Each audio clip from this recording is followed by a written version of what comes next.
Mana ndagusabye imbabazi z'ibyaha byanjye. Ndi umunyabyaha ariko umutima wanjye wicisha bugufi. Ndagusaba unyobore mu nzira igororotse,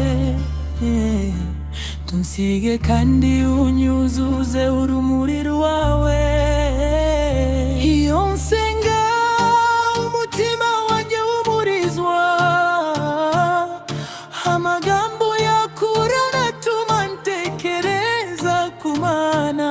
Tukansiye Mana kuko nkeneye imbabazi zawe, nkomeje kwiringira urukundo rwawe rutagira iherezo. Mana ndagusabye, Mana ndagusabye, tunsige oya. Ni wowe wenyine ushobora guhindura umutima wanjye.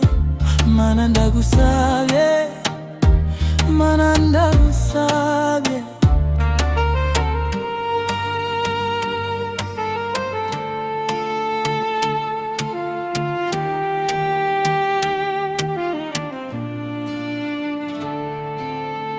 Mu murima ndakora nizeye, kuko byose ari impano yawe.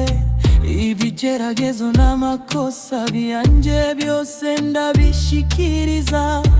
Ndashaka gukora ibyiza no kwicisha bugufi, kuko ndi umugaragu wawe ngukunda cyane.